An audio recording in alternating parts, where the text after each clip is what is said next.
And welcome in everybody to the pregame show for one of the biggest games we've seen at Memorial Stadium in some time. The Colorado Buffaloes come to Lincoln to take on Nebraska, a 1-0 coach team in a showcase. 6:30 tomorrow night on NBC. It's going to be one of the best games we've seen in quite some time. And with that, there's a lot of hype. Who's going to win? Will it be Coach Deion Sanders, Travis Hunter, Shedeur, or will it be Dylan Raiola and Matt Rhule? So I want to welcome everybody in to the live stream. Hey, first off, put your score predictions in the comment section. It's the last time you can put that out in the world. So let me know, who do you think wins, Nebraska, Colorado?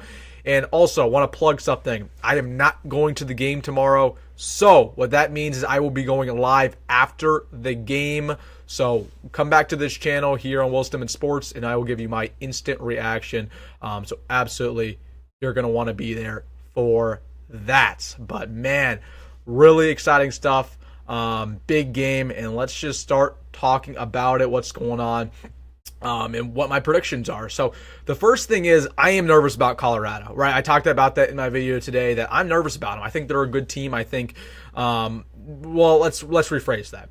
I think they are a talented team. They have Shedeur, of course, who's, whether you like it or not, he's a top 10 quarterback. They have Travis Hunter, who I believe is one of the best wide receivers in the country, along with one of the best defensive backs in the country. And after that, they have a really good receiver core. They have talent on this offensive, defensive lines. Now, with that being said, does that mean they're a very good football team? No, because they have depth issues. They have coaching issues. But yeah, there's a couple talented players on this team for Colorado. And for that reason, I think they can beat us. I really do. Like, I'm just going to put that out there. Like, this is not a guaranteed victory for the Huskers. We lost to them last year in dominating fashion. They blew us out in Boulder. So I am nervous. And I think if we do lose this game tomorrow, it's because of one of two reasons. Number one, Shedeur has a field day. He could throw the football at will. Our secondary can't step up, and Travis Hunter has a good day. Or number two, we can't establish the running game. And we can't control time possession, which is pretty much critical in any big victory. So we really need to do both of those things. We need to shut down the passing attack and get the running game going. But with that being said, I am nervous. But there are a lot of questions around this game. There's a lot of hype. We know, we've seen it. The Nebraska fan base, the Colorado fan base, they're excited for this ball game. But I want to address some things that I've seen over the last week. Some question marks about Nebraska, what we do if we win. Do we storm the field? So I want to talk about that. I apologize. Looks like there's a little bit of lag going on for the video portion. Hopefully that goes away pretty soon here. Again, in the dorm, so again, definitely a little bit of a different setup here away. Not in the house. I will be in the house tomorrow though. But there was this question going around on social media, and I want you guys to answer this for me. If Nebraska wins and beats Colorado, do we storm the field? To that, I would say no. And I'm a guy who likes fun. Okay, I think we should have fun as a program. I think that, if we have a big ranked victory, we should absolutely storm. But in this scenario, we're playing Colorado. Colorado's not good. They went 4-8 last year. They're not good this year. They're talented. They're our rival, but they're not good. So tell the people saying, "Oh, we should storm the field if we win." Let's wait on it next year, maybe a year after that, if we have a big win. But this isn't a big win. They're not ranked. They're not good. And there was also another thing that was going around. People were saying that, okay, get this, right? So Deion Sanders, I've talked about this in my past videos. He is a great motivator, which means he's going to get Colorado feeding off the booze, feeding off the energy. Okay, he did that last year. But there's a narrative going around that instead of booing Colorado when they come out the gates, Nebraska fans should all be silent. Like that has went viral on social media. That, instead of booing Colorado, we should just be silent. We should be indifferent. That's corny, in my opinion. To the Nebraska fans saying, "Yeah, we shouldn't boo Colorado." Like, who cares? Let's boo them. Why not? We booed UTEP. We boo every team we play. Colorado's going to feed off the booze. Sure, they are. But trying to force the entire fan base to be silent is really corny, in my opinion. I don't know. That was another thing I saw on social media. They were like, "Yeah, we should be silent against Colorado when they come out the gates." Like, why? We hate Colorado. Yeah, yeah, they might get fired up from the booze. Is that really going to give them an advantage? Really? Is that the difference between winning and losing? So, I don't know. I thought that was an interesting talking point that I've seen on social media recently, that we should apparently be silent instead of booing them. Like, we should just be respectful the entire game, I guess. Let's just, but while we're at it, let's just not get loud on third down. Let's just, like, I don't know. I think people took that a little too far, but it's been running around social media. All right, before I get to all your score predictions that I asked you to drop in the comment section, I will get to all of them. Don't worry. I want to talk about a question that I have going into this game. I'm sure all of you are concerned about this or have this question. What is the running back situation going to look like? Because if we rewind the tape and we watch UTEP over again, we saw 4 running backs get real action. Okay, Ramir Johnson, Dante Dowdell, we saw Gabe Ervin, and then of course we saw Emmett Johnson, who I believe played the best out of the bunch. What is that going to look like in this game? And I have received a lot of comments about one running back, and that's Dante Dowdell. And everybody says that he's going to be the guy who breaks out this game. He's going to get the most reps. But to that, I would say he's the most unproven. Yeah, he had a good game versus UTEP, minus the fumble. But out of the 4 running backs in that room, he is the least proven. He also has the biggest turnover issue out of all of the running backs in that room. So if you're Matt Rhule, do you put out a guy like Emmett Johnson, who's maybe not as talented per se as Dante Dowdell? I don't necessarily believe that, but can secure the football, or do you put out a guy like Dante Dowdell who might fumble it and hasn't been in these big moments before? Now, if I'm Matt Rhule, I'm putting out Emmett Johnson every single day of the week, just because, again, Dante Dowdell got reps versus UTEP, but everybody got reps because he wanted to see what he had. That was the purpose. Like that, we're not going to see 4 running backs in every single game. He only did that for a one-time basis, just to see what he had to give everybody an opportunity. It's not happening again. So I know a lot of people were on the Dante Dowdell train. We think he played good versus UTEP. I also think he played good. But was it good enough to roll him out there as the starter versus a really good Colorado team in which we need to beat? I don't think so. So I wanted to address that about Dante Dowdell. I think it's going to be Emmett because I think Emmett played the best. Yes, he had a big run, but he also, again, he averaged 9 yards per carry. He was the best finding that hole, shooting through it. I really liked what I heard from Matt Rhule about him, so I think it's Emmett. Gabe Ervin will be in the mix. He had 2 touchdowns. People forget that. And Ramir Johnson honestly had the best speed and explosiveness out of the bunch. We have a good running back room, but it's not going to be like it was versus UTEP. Okay, it's not going to be like that at all. So watch out for that. I wanted to address that because I know a lot of people, we don't know what we're going to get in that running back room. But I think it's going to be Emmett. I think he's going to prove himself versus Colorado. And we'll get to that, of course, as the stream goes on. I want to talk about the recruits we have on campus because this is a big recruiting weekend, guys. And, I always look at things through a recruiting lens and almost everything Nebraska does. How can this benefit recruiting? Because if you're a fan of the program, you have to follow recruiting because that's the future of the team. Okay, you can't just follow us on Saturdays and not watch recruiting. So recruiting is very important. It's something that I care about, and it's a big recruiting weekend for us. I mean, we got 5 stars on campus. We got Michael Terry, we got Dawson Merritt, we got Jackson Cantwell. So that's another reason we got to win. I know a lot of people just focus on the winning aspect and beating Colorado is good enough alone. But if you can beat them, a team that is very familiar in the minds of these recruits, beat them bad even, you might flip guys like Dawson Merritt. You might get guys like Michael Terry. You give yourself a better opportunity. So it's a big game for a multitude of reasons. Just multiple dimensions of it. Not only the current program, not only the current season, but the future of Nebraska football. I remember we got a lot of recruits on there for that Michigan game in 2021, and we didn't win it. However, a lot of recruits still to this day say, yeah, even though Nebraska lost that game against Michigan, they wanted to come to Lincoln just because of that and the atmosphere. So always think about recruiting, guys. And this is a big week. Dawson Merritt, I talked to him. Again, this is a guy who always liked Nebraska. I didn't think his recruiting process was done when he committed to Alabama. It certainly isn't. Michael Terry obviously has it committed somewhere. They're friends, those two.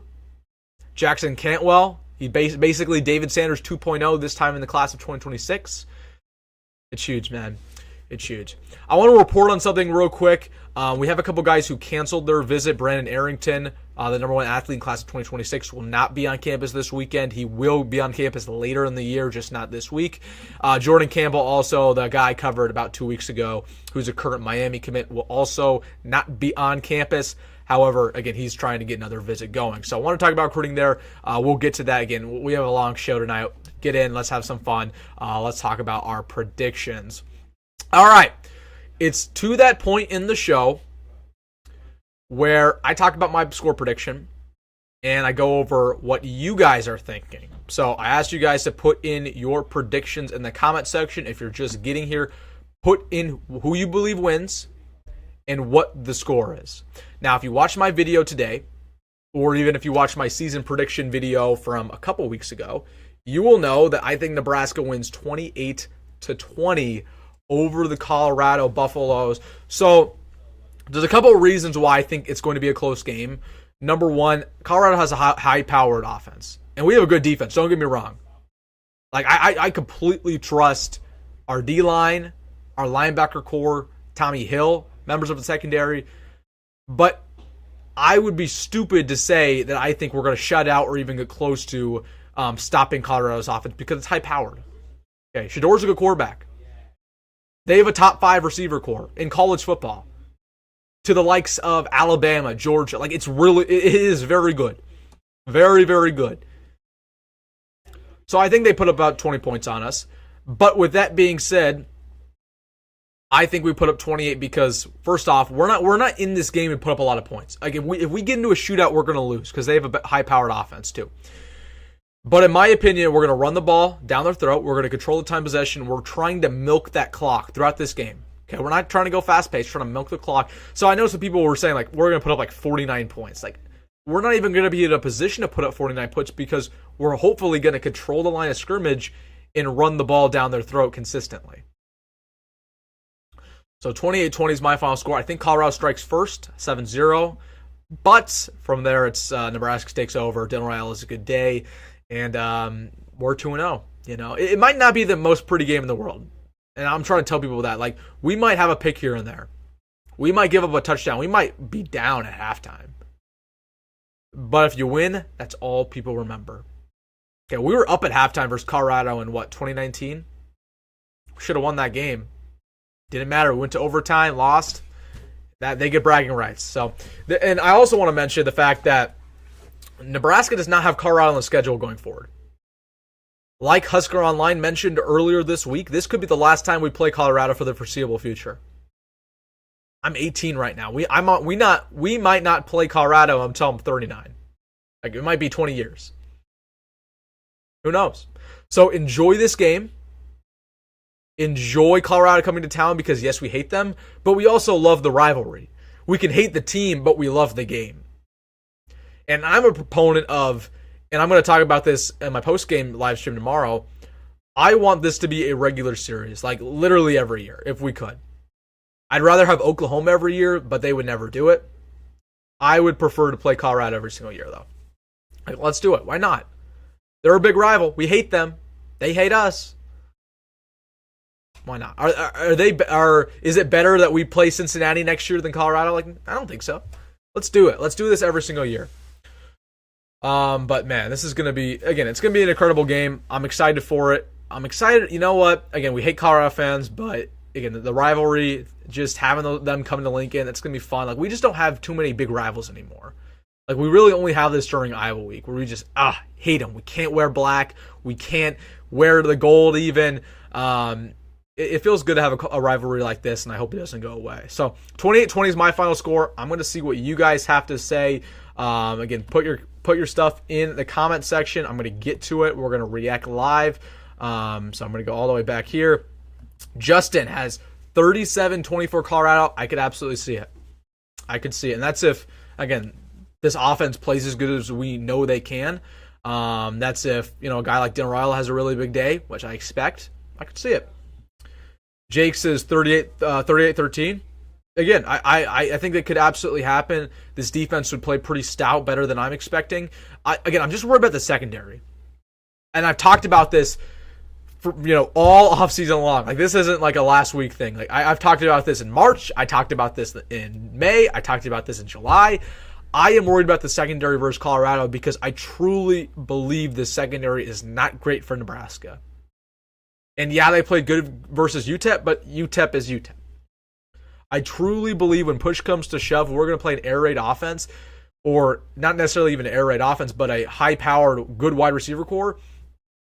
We're going to get burnt. Okay, Malcolm Hartzog had a really hit-or-miss game versus UTEP. That's been his entire career. I don't trust Malcolm Hartzog versus Jimmy Horn one-on-one man coverage. I don't trust him one-on-one versus Travis Hunter. Okay, and everyone says, oh, Tommy Hill. Tommy Hill's in that secondary. Tommy Hill could only guard one guy at one time, assuming we play man coverage. So a guy like Malcolm Hartzog is going to have a good day. A guy like Marquise Buford, who's not used to playing corner, is going to have a good day. Bly Hill, who is available, but I don't think is going to start, needs to have a good day. Sear Wright, who had some good reps versus UTEP, needs to have a good day. Like, this entire secondary needs to step up in order for this defense to play capacity. But I'm going to tell you one thing. The defensive line is most important. I always say this. The D-line is more important than the secondary because even if you have I'll start an example. If you have a really, really good secondary, but a bad defensive line, it doesn't matter because the quarterback has all day in the pocket. Somebody will get open eventually. However, if you have a really good D-line and a bad secondary, it doesn't matter how bad your secondary is because if they can guard them for 1 second and the D-line gets to the quarterback right away, boom, you won that rep. You won that down. So this Nebraska defensive line needs to take over the ball game. I think they will. I think Nash needs to have a big day. I think Jamari Butler needs to have a big day. Like, when you're watching this game tomorrow, watch the interior guards for Colorado because their tackles are good. Their tackles are actually pretty solid. I think they'll have a decent time versus Nebraska. But watch those interior guards in that center because Nash needs to dominate because they're not very good. But again, the defense, we'll talk about them.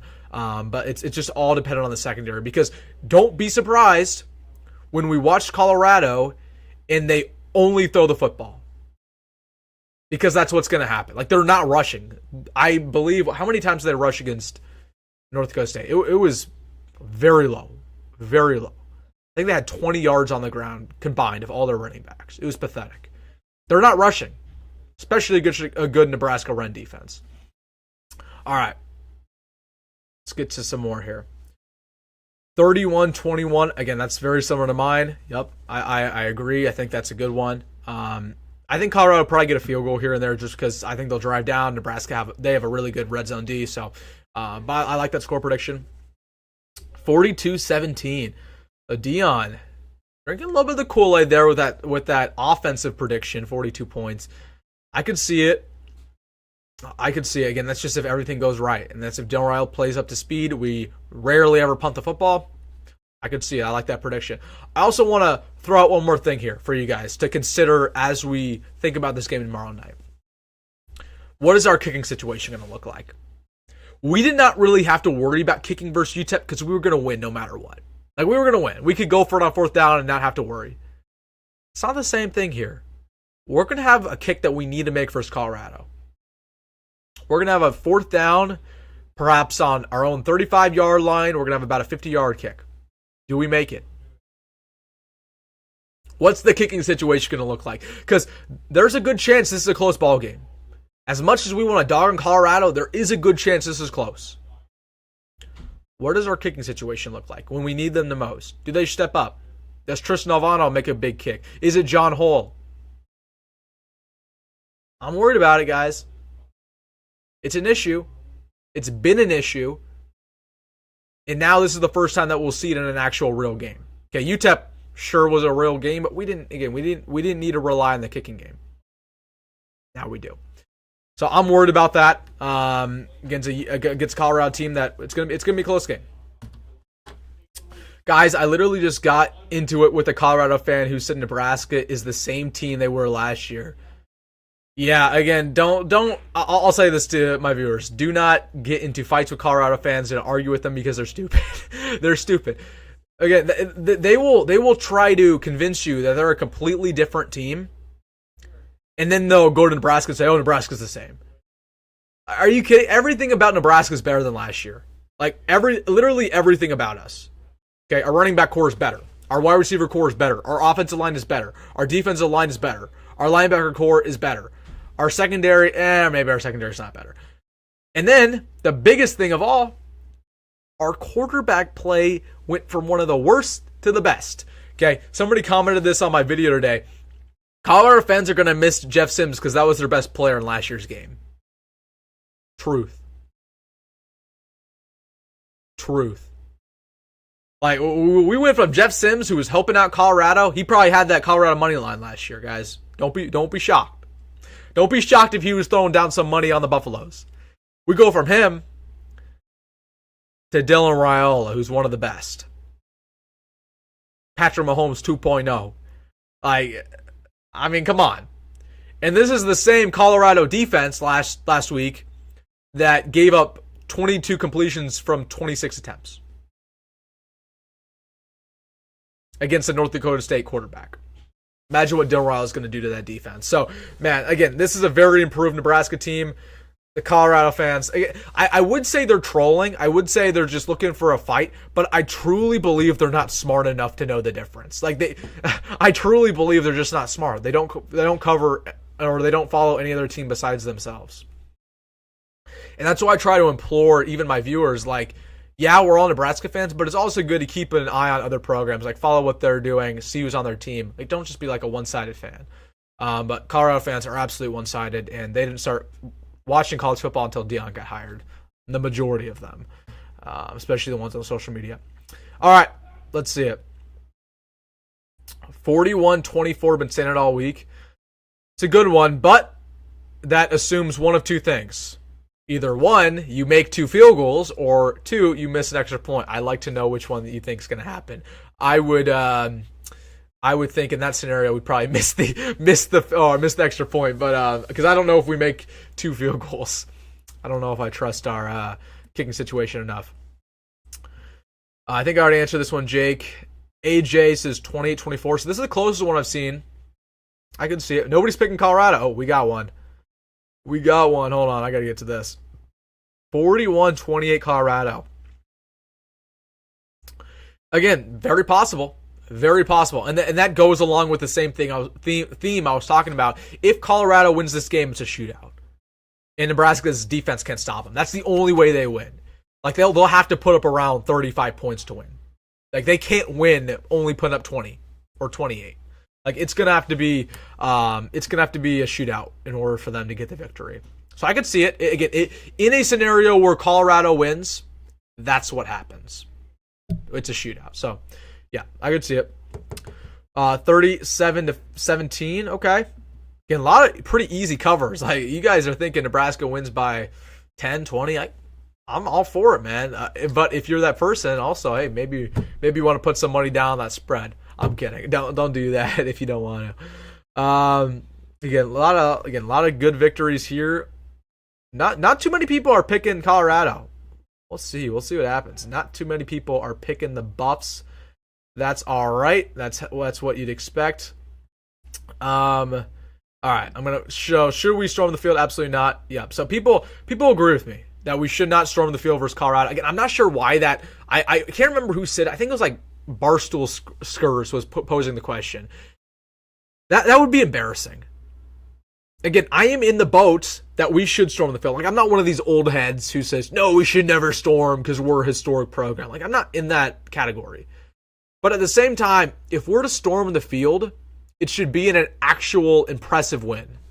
Colorado, we might blow them out and they're a rival, but it's not a good win. They stormed the field when they beat us last year. That's fine. Congrats to them for doing that. I thought it was embarrassing that they did that because they ended up winning 4 games. But no, we should not storm the field. If we're to storm the field at Memorial, it should be a special victory, again, a top 15 win. So, I'm not sure if we play Oregon at home next year, but let's say we do. I know we play Oregon, but I'm not sure if we play them at home. If we play Oregon at home and we beat them, we should storm the field. That's an example. All right. 34-26. I like it. I like it a lot, Ross. I like it a lot. Oh, we got my boy, CU Buffs Dynasty. What is up, my man? This guy has been hopping in my live streams for the entire offseason. I mean, since like March, talking about this day, and it's finally here. So I hope I see you tomorrow in my post-game live stream, CU Buffs. Regardless of a Colorado win, Colorado loss, I'll keep it light for you, my man. Like I won't talk any crap. We'll keep it civil tomorrow. Unless we lose, then I'm going to be very mad. But you guys have to tune in. You guys have to tune in for that one. We need to act like we've been there before. Well, I don't necessarily agree with that. Like in general, like I think because we really haven't been there before, not in this generation. I hate saying that because I've never been there before as a Nebraska fan. I have never been there before winning a big game ever. These players have never lived in a world where Nebraska's been in that situation. However, so I think we should storm the field in big games, just not this game because it's not big enough. It's not big enough. If we win big double digits, we should be ranked next week. I think we'll be on the outside looking in, basically no matter what. I think we'll be right there around the like 27 range because I don't suspect too many top 25 teams to lose this week. We need a bunch to lose in order for us to get up there. But I'd prefer it that way, Nathan. Like I don't want to be ranked, to be completely honest with you. I'd rather hustle in silence, go 3-0, 4-0, 5-0 before we even have to worry about that. Then people will start catching on. All right, it's not a race. That's just my opinion.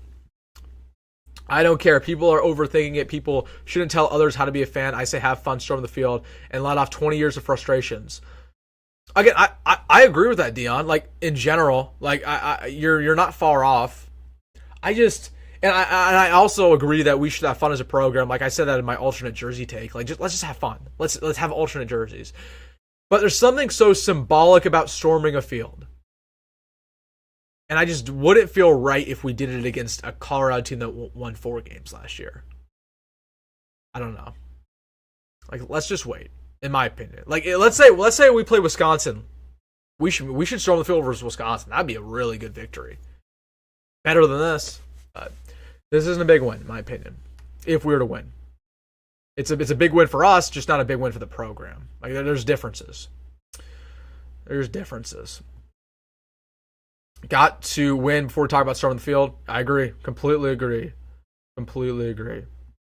I don't know at this point, been so disappointed the last how many years. Won't believe till we see it. As long as we win by 1 at this picture, I don't care. Just win. Completely agree. Just win, baby. It's the only thing that's important. It's the only thing that matters. Agree. Completely agree. I agree. Emmett Johnson is fantastic, but any of those running backs would have fumbled that helmet shot to the arms. I just don't think you could hold that specific fumble against him as a mistake. Again, there's a common theme. Like Dante Dowdle struggled for sure in spring camp with fumbles. Like Matt Rhule mentioned it. We heard about it. So it's not too surprising that Dante Dowdle also fumbled in the actual ball game.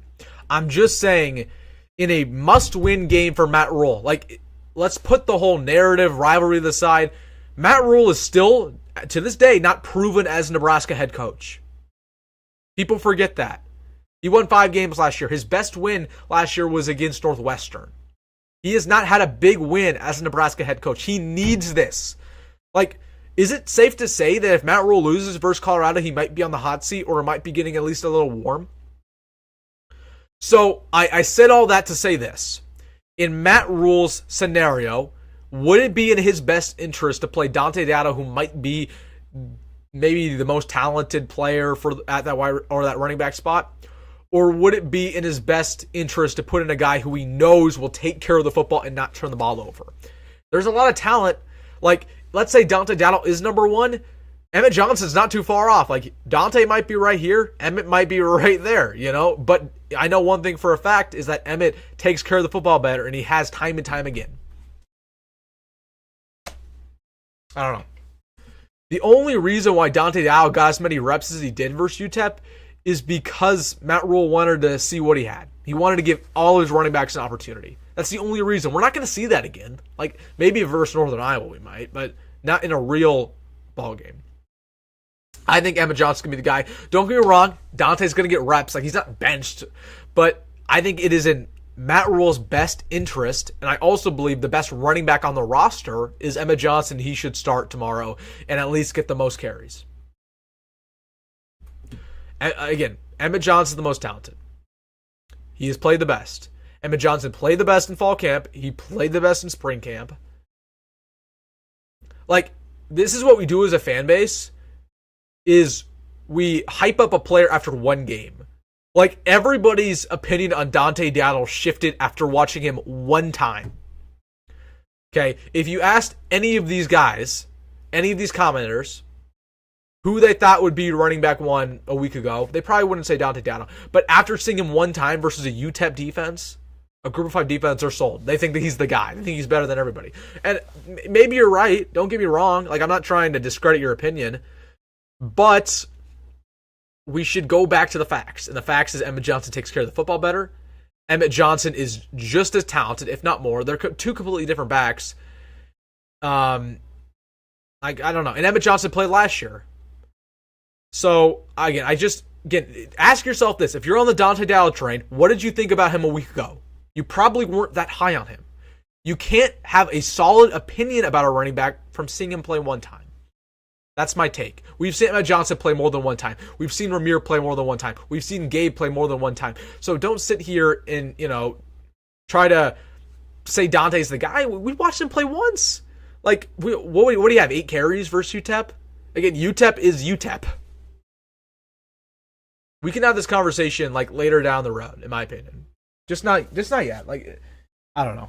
But I've heard too much of the Dante Diallo train. Like, where were you guys 2 weeks ago? You didn't have that opinion. You have your opinion after watching one game where he had 8 carries and fumbled the football. And he looked good. Like, I'm not saying he played bad versus UTEP. I'm just saying we need to see it consistently. We've seen the others play consistently. For that reason, Emmett Johnson should start, if not Gabe. Here's the pecking order, in my opinion. Emmett, Gabe, Ramir, Dante. And they all have different roles. We're just not going to see the same situation we saw versus UTEP. Like, there's going to be 1 or 2 running backs to get legit reps this game. I don't know. That's my whole spiel about Dante. That's my opinion. You could differ. That's perfectly okay. I'm just saying we need to see it more consistently from Dante Diallo. And he struggled with fumbles in camp. It's not a surprise he fumbled versus UTEP. In my opinion, in a must-win game versus Colorado, you do not want to put out a running back who is known to fumble the football when you have other running backs on the roster who are just as talented and are secure. All right. That's my point. We have more important games to focus on than Colorado. Well, I mean, maybe, like, later down the road in the back half of the year, but not right now. I mean, Colorado's the big game right now. Then we have Northern Iowa. That's a win. Then we have, who else is after that? We have Purdue, Illinois. Like, come on. So I don't necessarily agree there. This is the game, at least for now, for the first half of the year. Yep, agree with you, Matthew. So, this Colorado game is important.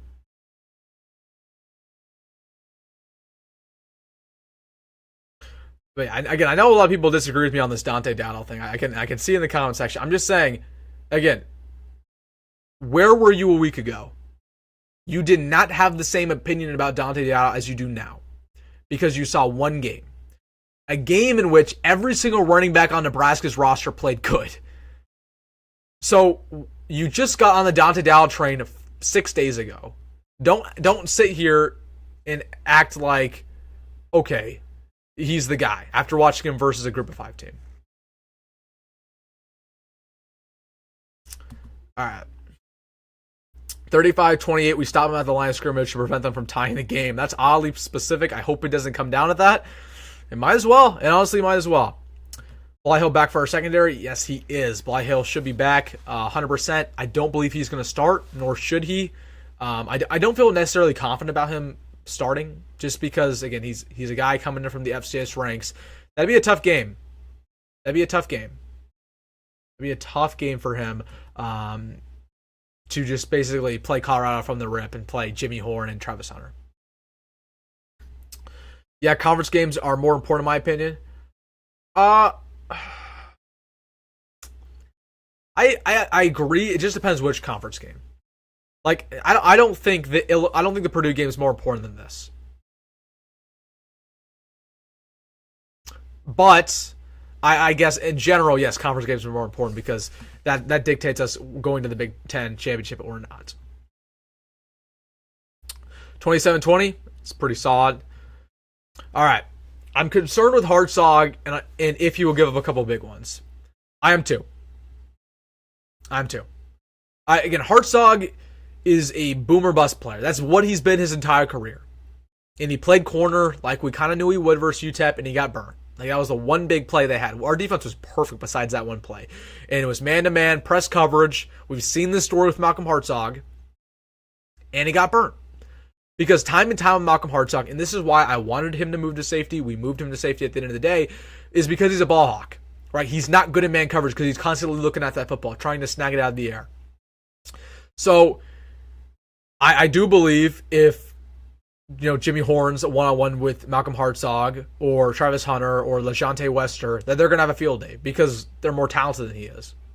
I'm worried about that matchup for sure. Again, the whole secondary, our secondary versus their receiver core will dictate the entire game.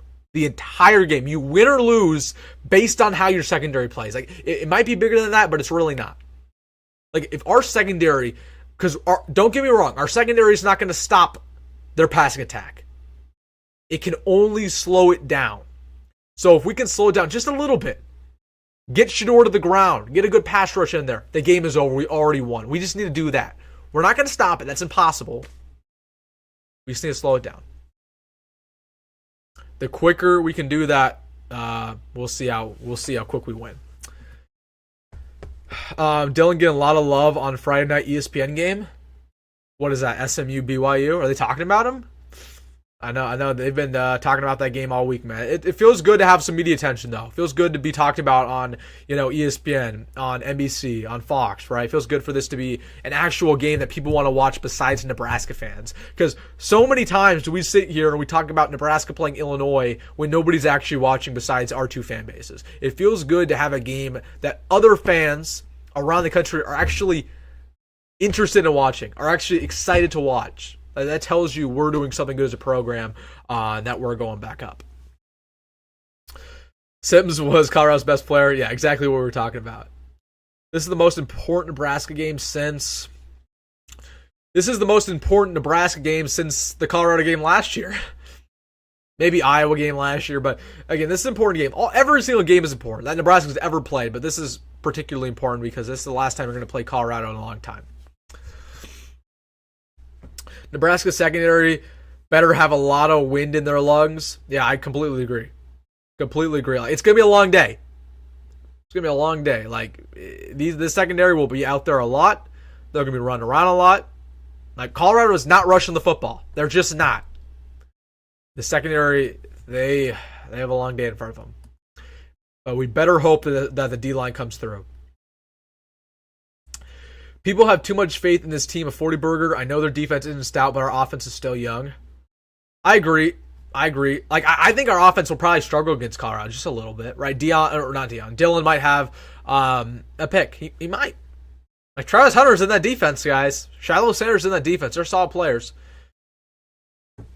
I don't think we put up 40. I think 28, my prediction was kind of right on, around where I believe we're going to score. Maybe 31. I could see 24, around that range. CU fans are butthurt and can't understand why the media has so much love for Nebraska. I think the media has love for both the programs. Like I've seen basically both sides of the spectrum, right? Colorado obviously getting a lot of hype. Shedeur, Travis.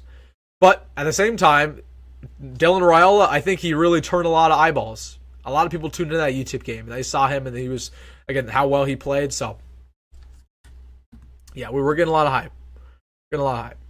Funny you say very possible. Hot take long shot on that CU win score. You're referring to, I want to say like 41-24. Let's not discredit any prediction that says Colorado wins, Matthew. Let's not do that. Colorado beat us last year. Beat us bad. Nebraska fans would probably scoff at that score if they heard it before the pregame. Colorado could beat us, and again, if they beat us, Matthew, it's by putting up about 40 points. It has to be a shootout. So don't scoff at that score because they beat us last year in a very similar situation, in a very similar format. It is possible that Colorado beats us. Like, if you think that Nebraska is going to roll and there's going to be no bumps in the road, you just don't know Husker football. Like, that's not been my life. There's always bumps in the road. That's just how it is until we've proven that we don't do that anymore, and we haven't proven that yet. I heard some news that Bryson and Weber might decommit. What do you think? I have not heard that. I'm going to do a quick little background check here. I've not heard that in the slightest, but let me know what you think about that. First off, let me know where you heard that from, and then maybe we could talk about that. But yeah, I heard absolutely nothing. Again, if he were to decommit, it would probably be from, to one of those regional schools like Baylor or TCU. But I don't think he will. I don't think he will, especially if we keep winning.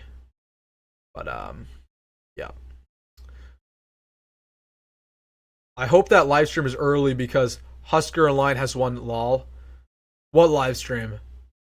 My live stream post game. I will be going live right after the game. So I don't care if Husker Online is also going live. I will also be going live. I don't know. Andrew, let me know. Are they going live post game? What are you talking about here? I don't know. I'm not really tuned in. Yeah, act like you've been there before was a thing when Sue was here. NU hasn't been the same. Yeah, again, I agree. Like, again, we don't need to act like we've been there before because we haven't. Andrew says post game. Husker Online is going live post game. Are they? Why would I don't think that's true. Well, Sean has to go ask his questions at the press conference. So, okay, yeah, they have a live stream at 11:30 tomorrow night. We'll be fine. Yeah, I'm going live. So, to put this in perspective, the game is at 6:30 tomorrow night. What do we expect? A 3-hour game, give or take. So I'll be going live like roughly 9:30, maybe 10. Yeah, so you will absolutely pop in for that. Pop in for this live stream at Wilson Sports, and then you can go to Husker Line. I'll be done by then, probably. Go back and look at that fumble. Okay, were we doing this Dante Dallas situation again? Go back. I've seen the fumble, Matthew. I get it. Dante's your guy. Like, I understand. I'm not crapping on Dante. Like, he had a good game, but it is a common theme. It's not a one-time issue. Like, that's what I need you to understand. Okay, it's not that Dante Dada had one unlucky fumble. He had that same issue during fall camp. He had that same issue in spring camp, particularly. So, I don't know. But yes, again, I will be going live after the game tomorrow at, let's call what it is, 9:30, 10, or literally right when the game is done. Like, right when you're done watching the game, the time hits 0, I will be live on this channel. You can expect that, so I will have everything set up. But tune in. I'll give you my live take. So be there or be square. It's going to be my first one. All right, let's get to some more. I'm in the anti-alternate uniform camp. Again, I just want fun. Like, let's have fun. And I also think that alternates help recruiting. Are they the difference between a commit, deciding to go to Nebraska and going elsewhere? Maybe not, but they help you. They help your brand. So why not? Why not do alternates? I think the people who don't like alternates, they just don't understand the implications for recruiting and the brand in general. They just think, oh, let's be bound to our history. Like, let's not do that. Let's have fun. I strongly agree with your opinion on storming the field. Storming the field should happen naturally and not a pre-planned, especially. Yeah, exactly. Like, it should just be something that happens. Like, I remember the Michigan game in 2021. Everyone was like, oh, we should storm if we win. Like, let's not even talk about that. Like, it just happens if we win. But we didn't end up winning. We didn't storm, obviously. But it's just something that happens. Yep. Dante will be fine. I agree. I think he'll be fine. He'll be fine. All right. Let's get to some of these. So, again, I talked about that. I believe the key to the game for Nebraska is the secondary. Like, depending how the secondary performs is how we perform as a team. That is the most important positional group to watch out for. It's the most important. Is Banks or Nair the go-to wide receiver? It seemed that Raiola went to Nair a lot more than Banks.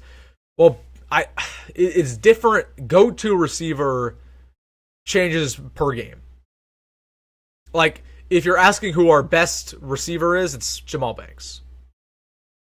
If you're asking, who Dylan Raiola's favorite receiver might be, it might be Nair. It might be Fedoni. It might be Lloyd. But, again, we'll see. We'll see. It should be Banks. Nair just was open a lot in the slot versus UTEP. They had a poor defensive scheme against him. So, yeah. Coach has been saying Dowdle has it. Okay, I cannot talk. Holy cow. Coaches have been saying Dowdle has come on strong in fall camp. Yeah, he had a good fall camp. He just had a really bad spring camp. Again, where he had that fumble issue. So that's what I'm talking about. Like, again, people acting like Dante. Again, I don't want to seem like I'm crapping on Dante because I think he's a good player. But one thing I don't like is hypocrisy. Not necessarily hypocrisy, but I just don't get it where all these Nebraska fans all offseason were very not that high on Dante Dowdle, and they saw him play one time. And all of a sudden he's the guy. Over guys like Emma Johnson and Gabe Ervin, who you've seen play multiple times at a very high level. Okay, in my opinion, and this is just my opinion, you shouldn't judge a player off of UTEP, especially if they play good. If they play bad, you can judge them. But if they play good against UTEP, who cares? It's UTEP. Every single one of our running backs played good. Okay, Dante played good. Gabe played good. He had 2 touchdowns. Emmett played good. He had a big run. Ramir was awesome. Like, I don't know. Again, let's have this conversation about the running backs, or specifically Dante Dowdle, in 2 or 3 weeks when we see more of him. Like, there is a world where Dante Dowdle could be our starting running back in the back half of the year. There could be a scenario. I just think, and this is my opinion, and you guys are fine to have your own opinion, but if I'm Matt Rhule and I'm playing a big team like Colorado, I want to put out the running back that I trust will take care of the football. And Dante Dowdle did not take care of the football in spring camp, and he fumbled last week, and we didn't see him after that. Like, he was benched. They said, you're done for the day. So if I'm just predicting what Rhule's doing, he's going to go to a guy who he trusts the most. And I think it'll be either EJ. It could be any one of those guys. It could be EJ, it could be Ramir, it could be Gabe. Because they're all veterans at this point. All right. We shouldn't be looking at conference games. Our focus should be Colorado. Again, I agree. And that is the focus, right? I don't know what everybody's saying in chat, but that is the focus. Colorado has always been the focus. Don't give me. I mean, they're hype. Just know they're ready. This guy says Sco Buffs. What a viral authority, man. Wait, you better be in the live stream tomorrow. Win or loss, man. We'll be chopping it up. We need some Colorado fans in there. Who will Travis Hunter cover primarily, Nair or Banks? I think it'll probably be Banks. Again, he usually covers that receiver one. Actually, it could be Nair. They might put him on Nair. We'll see. That's an interesting debate. I'll have to think about that. I think Dylan will run if necessary to win this game, even if the coach advises him not to. Slide, Dylan. We'll see. Again, we saw how successful the quarterback running game was when North Dakota State played Colorado. Like, it was very successful. But I also think Dylan's not the fastest quarterback in the world. Like, he's not a statue by any means. He can get outside the pocket. He can scramble, but like, he's big. He got his dad's genetics. I don't know if we really need him to run that much. We'll see, though. There might be a play where he's scrambling out, doesn't find anybody, runs for 5 or 10. I would be cool with that. But yeah, you got to slide, get out of bounds. Completely agree with you. Andrew, that was Wright who tried over his own feet. Hartzog did get burnt once. Yeah, there was a play where Sear Wright did trip, but no, the play that we gave a long touchdown, Hartzog was in coverage, it was press man. Yep. They talked about Dylan at halftime at SMU BYU game. Again, I got the NFL game on in my little thing over here. But yeah, that's again. It feels good to have people talking about us. Feels good. We're gonna sack Sanders 10 times. 10 times. 10 times. I don't know. We'll get up there. We'll get up there for sure. 10 times it might be a little much though. Might be much. We will see. We will see. Hartzog tripped over his own cleats. Yeah, again, Hartzog had a rough day. He had a rough day. No, I'm not a big Hartzog guy. That's been my take. I just don't think he's that good. It's not like I'll be completely brutally honest. I have never thought Malcolm Hartzog was good. Even his freshman year, when he had four or five picks, he got lucky. A lot of those picks. I just have never really been a big Hartzog guy. I don't know. Well, hopefully, again, he was certainly not good last year. Dino, appreciate the super chat. Hey, Will, let's do a dual stream, a live panel tomorrow. Hey, man, hit me up on social media. Hit me up on Wilson. Again, you see that right here. Wilson Dimon on Instagram, Wilson D Sports on Twitter, or you can email me at wilsondimon@gmail.com. We'll talk about it. We'll talk about it, my man. We might have to do something like that. I would be all right with it. We'll see. Or just have you on the channel at some point. I'm not discrediting that they will win. We're talking about a blowout. We all know it's a totally different team. I scoff, no question, at that blowout score. I don't think the score in particular that man posed about Colorado winning was necessarily a blowout. I don't know. I try not to scoff at any score, Matthew, because I know where Nebraska's been in the past. I know that we lost bad to them last year. And I didn't expect us to lose that bad to them last year. So in my opinion, Colorado could blow us out. I truly believe that. Am I saying it happens? I don't know. But I don't think they will, but I know Colorado has talent, and they have the ability to put up points. I know Colorado's one-dimensional offense will get exposed. They ran for 60 yards against North Dakota State. I agree. Again, it's all a passing attack for Colorado. They do not run the football, specifically with their running backs. So, again, it's just a battle of the secondary. Again, if the secondary can play decent, they don't even have to play good. If they can play decent, you win this football game by a couple tutties. Chris Isaac says, nice jersey. Hey, we're repping 15, yo. We're repping 15. It's funny, I've actually had this jersey for a while. I mean, I've had this jersey for like 7 or 8 years. But just so happens Raiola picked 15, so now I can say that I have the first Raiola jersey. So yeah, it feels good to rep the 15 for our man DR. Yeah, so people are saying, yeah, okay. People are saying the Husker Online is going. Okay, yeah. So Husker Online is going on live 11:30. Again, I will be going live right after the game. They are not going live right after the game. They're going live like 2 hours after. So I want to clarify that. I will be live right after the ball game. So 9:30, 10, whenever it ends. Expect a live stream literally right away. So everybody, make sure to put on your notifications, subscribe to the channel, get in there because it is going to be an incredible live stream. It will have a lot of viewers in there. I'm sure there's going to be a lot of Colorado fans in there talking some smack, and hopefully we'll be celebrating a victory. So again, want to plug that. We will be going live after the game. It will be done by Husker Online. Well, I promise you. Maybe not. I don't know. Well, I can't promise anything actually, but just know that I think my live stream is going to be a lot more fun.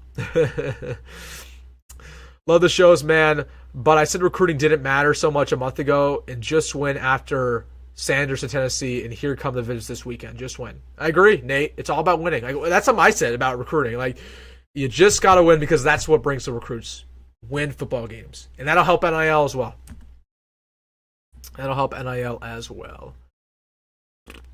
Yeah, I hope it's Emmett. That just means he's improved a lot, and we have a good back. Again, we have a lot of good backs, but like I said throughout this offseason, I just don't believe we have a great back. I don't believe we have one that really, moves the needle. Hopefully I'm wrong. I didn't care for Ramir's play. I thought it was at the bottom of the food chain. I liked Ramir, actually. Again, he didn't impress me necessarily, but he's clearly the twitchiest running back we have. He clearly has the best burst. He was fine. again, like I didn't go away super impressed with him, but I thought he was fine. I think there's definitely a lot of scenarios where we see him in the game. The fact that Coleman didn't play last week means there's no recent film for Colorado to study. Just saying. Yeah, can we talk about that Malachi situation real quick? Like, let's talk about that, because I don't necessarily want to make a video on it because I don't want to dog on him. But okay, I want to put this out there. Nebraska potentially redshirting Malachi Coleman is a terrible thing, and it means he's going to transfer. Like 80% chance. Because if you're redshirting him when he's completely healthy, which he is, yes, he struggled with injuries early in the offseason, but as of right now, he's completely healthy. If you're redshirting him in his second year, it means he's not good enough. It means he's not good enough to play.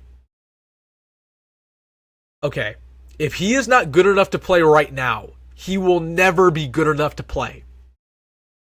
Our wide receiver core is only getting better. It's only getting better. If Malachi Coleman is not good enough to start right now or good enough to play, he is not good enough to play next year. Think about it. Who are your wide receiver starters next year? Janiran Bonner, Jalen Lloyd, and then you have Ja'Cory Barney. That's probably going to be your three next year. That's a darn good three. Then, after that, you have guys like Isaiah Mosey, who I believe is going to be in the mix as a true freshman. You have Demetrius Bell coming back from injury, who played phenomenal during spring ball. Like, I thought he would probably start. That's how good he was playing. You have potentially even Michael Terry in that mix. You have Carter Nelson in that mix. You have Davon Hall in that mix. You have Quinn Clark in that mix. So the receiver core is only getting better. And that's not even including potentially a transfer or two we might get in that room, which will probably happen. So if Malachi Coleman is not good enough to play right now, he is not good enough next year, which means he's going to transfer. And again, he is completely healthy right now. Like, he was not on the injury report last week. The only reason why they are redshirting him is because they believe he's not good enough to play right now. That is the only reason. Let me ask you something. How many Nebraska wide receivers in the past have went 3 or 4 years without starting and have stayed on the roster? I'll answer 0. Absolutely 0. We've had a lot of talented receivers come and go who didn't start in 2 years and leave. Because every single wide receiver wants to find the field. If you are not starting going into your third year, you will never start. Malachi's not only going to not start next year, but he might not even play again. So, again, it's a very, very weird situation with him because he played last year. And honestly, he played pretty okay. You know, he had basically that one big touchdown pass or catch. I thought his blocking was all right. But I just think a lot of people are, they're like, okay, we're redshirting him. He'll be fine next year. He'll start next year. Like, that's not how it works. If he's not good enough to play right now, it's not like the wide receiver core is going to take a massive downgrade next year. Like, it's going to get better. It literally will. Janiran Bonner might be one of the best returning wide receivers in the country. Same with Jalen Lloyd. Same with Ja'Cory Barney. So, just wanted to talk about that. It wasn't really big enough to talk about in a whole video, but again, I just think, unfortunately, all signs point to him transferring, and it sucks because he's so talented. He's literally 6'4", runs a 4.4. I don't know. But from what I've heard and what other people are speculating, I know Husker Online's talking about this, it's not about Malachi Coleman and his talent. It's just about him doing the right things from Monday to Saturday and being bought in. That's the most important thing. Be bought in. I don't know. We'll see.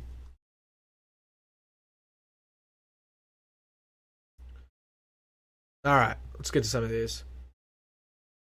Yeah, people are talking about Malachi. Yep. Tomorrow's the 30-year anniversary of the epic 94 game. Yep. I was watching that earlier this week. Getting me hype, man. Redshirt Malachi to put on weight, moving to D. I could see that. Again, I actually kind of liked Malachi potentially playing linebacker for Nebraska when we originally recruited him. I just think it might be too late now, guys. Like, it might be too late. Coleman is a similar receiver to Banks and Nair. I'd compare him more to Nair because he's fast. I mean, Banks really isn't fast. It's hard to justify playing him over them. His size will be helpful after Banks and Nair graduate, though. Again, the only thing I'd say to that is, again, who is he beating out? Like, Bonner's big. Bonner is 6'4". He's going to be a wide receiver X next year. So, again, I just don't think he's going to start next year. He's not going to play, really. I mean, again, we're going to get a transfer there next year as well. Coleman is just not good enough yet. It's very clear. If Matt Rhule is going to redshirt him, it means there are 6 or 7 wide receivers right now who are better than him. If our 8th best wide receiver starts next year, that tells you a big downgrade happened in that room. Just saying. All right, I want to talk about that. But let's get back to the game here, folks. I'm just hoping it's because we're so deep a wide receiver that redshirt was a game plan. Yeah, I don't know. And I'll tell you this. It might be in the best interest of the staff to redshirt him, but do you really think Malachi's happy about it? He's not. He's saying, I could play somewhere else. I could go start somewhere else. I don't know. Coleman is going to be gold or good maybe in 3 games this year. Again, who is he beating out? Like, why would we put him on the field if he's not good enough to play right now? Like, we have plenty of good receivers. I'm going to ask you this. Should Malachi Coleman get reps over Jamal Banks? No. Isaiah Nair? Absolutely not. Janiran Bonner? No. Jalen Lloyd? No. Jacory Barney? No. Why would we put him on the field? I mean, I don't know. Why would it be fine? Anyways. That's what I want to talk about. Bonner 6'2", 220. 6'2". That seems not right. Let me look it up. He was like 6'4" coming out of high school, unless they just absolutely jacked up his 24/7. Yeah, okay. Huskers.com does have him listed at 6'2". Interesting. Huh. But yeah, Janiran Bonner, though, he is a wide receiver X. He might be a little bit undersized for wide receiver X, but that's big enough. Something I don't remember speaking on. Importance of this game. Recruits coming in to watch live. Yeah, again, we talked about this at the start of the stream. Like, again, we talk about how important actually winning is for the rest of the season. But again, I always think about recruiting and how this or whatever we do can impact recruiting, because that's the future of the program. If you win this football game against a Colorado team that every single recruit is familiar with in the entire country, they all know who Colorado is, they all know who Deion Sanders is. If you can win that game and blow them out and destroy and embarrass Deion, they're going to remember it for the rest of their lives. And they're also going to remember the 90,000 that were screaming. I mean, it's just, we need to win this ball game, and if we do, we can get guys like Michael Terry, we can get guys like Dawson Merritt, we can get guys like Jackson Cantwell. So, yep, it's a big game. And there's so many recruiting implications. And this might be the last chance that we have to potentially flip Dawson Merritt. Just win. Also, there were too many people commenting on my videos this week. They said, Wilson, do you think that so many recruits are coming on campus just so they can watch the game in person? That's stupid. I don't know why people would comment that. Like, no. There are not people coming on campus just so they can get a front row view. That's not what's happening here. They're interested in Nebraska. All of them are. But yeah, it's a big recruiting weekend, guys. It's big. All right. Man, oh man. I'm just so excited for this game. Like, I'm nervous. I'm scared. Like, I'm gonna get the jitters. Like, usually when I'm at Memorial Stadium, when the tunnel walk's happening, I get like chills, and I'm so nervous, no matter what. Like, I was nervous for UTEP last week, man. I'm not gonna be there once again. The tickets, basically, I have season tickets. I buy them from this one dude, and this year he said you can have all the tickets except the Colorado game, and he pocketed them. So I had a choice. Do I, one, buy $300 tickets? Or do I go live post-game with you guys? And I picked the latter. So, again, make sure every single one of you guys who is in this live stream, right when the game is over, come to this channel. I will be live. 100%, and it's going to be a show. It's going to be phenomenal. We're going to chop it up. We're going to talk about the MVPs. We're going to talk about everything, man. We're going to talk about everything. So come into this live stream tomorrow. It's going to be a good time. But let's get back. Let's just talk. Let's just wrap up this live stream. We'll not necessarily wrap it up, but give you my final predictions. You guys will drop in everything that you think. I'm excited, man. I'm excited. Real quick, did you see the situation with Cortez Mills? I did. So if you guys are not familiar with that Cortez Mills situation, he is currently committed to Oklahoma. If a Oklahoma commit visits somewhere else, they drop the offer. So Oklahoma has basically been trying to convince him that he shouldn't come on a visit. But if he does, they'll drop his offer and he's going to decommit. So interesting situation there. We'll see if he shows up. Never mind me says 300. I heard the Colorado game was going for $5. $5, dude. If you find tickets that are $5 right now, I will just find me. I will take them off your hands. Yeah, no, they're going for 300. Like if you go on TickPix, Ticketmaster, SeatGeek, whatever you use, they're going for 300. It's not great, not great. All right, guys. So my prediction for tomorrow: 28-20. We score 4 touchdowns. They score 2 touchdowns and 2 field goals. Again, Colorado strikes first. Shedeur really gets going with the arm. Our secondary has to adjust, figure out their offense a little bit. Eagles just scored a big touchdown, by the way. A.J. Brown all the way. Ooh, interesting. Not an Eagles guy. I'm a Commanders fan. But anyways, they strike first, 7-0 Colorado. We have some nerves. But then this defensive line starts to take over, and we win 28-20. Again, my predictions for my offensive and defensive MVP: Emmett Johnson on offense, Nash on defense. Those are my 2 predictions. We'll see what happens. So let me know down below who do you think? Prediction. Who do you think is going to be the overall MVP of this ball game? It could be offense, could be defense, could be on special teams, could be for Nebraska, could be for Colorado. Let me know, who do you think is going to be the MVP for the Huskers? Basically the guy who plays the best. Let me know in the comment section. Let me know. I think it's going to be Nash on defense, just because that interior line is so horrendous for Colorado. That's how you win this football game. You dominate their offensive line. You get to the quarterback. You bring Shedeur down. That's how you can really take over. We'll see if they do that. On offense, I think it's going to be Emmett, because he is going to be that wide receiver or that running back 1. We're going to pound it down the freaking throat time and time again. Emmett will be that guy. People saying Dylan, Herbie, Dylan. Herbie's funny.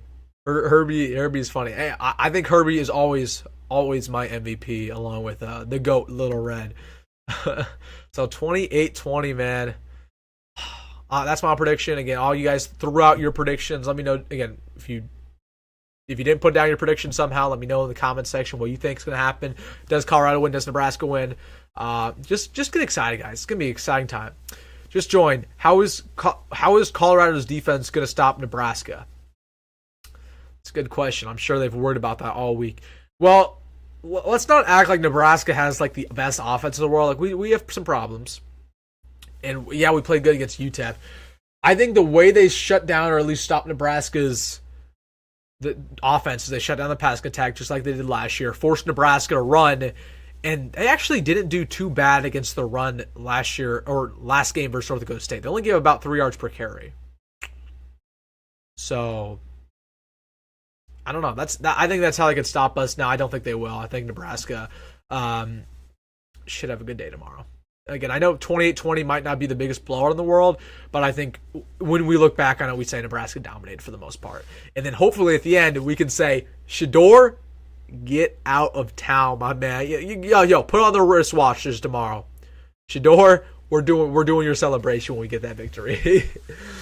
Dowd will be the MVP on offense and Polar Bear on defense. I could see it. I agree with you on that Polar Bear prediction, my man. I agree with you.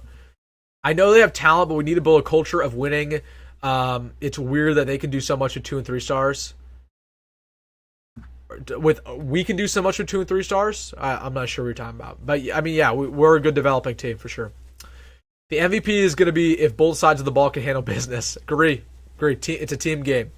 We got to go out there. We got to execute. Everybody do their job. Let's get excited. 34-24. All right, guys. I will be going live tomorrow right after the game. So I'll have the live stream set up. You'll just come to the channel. We'll get hype. We are in the dorm room right now. I'm sure the connection's not been great. I will be back home tomorrow for that live stream. So back in the OG studio.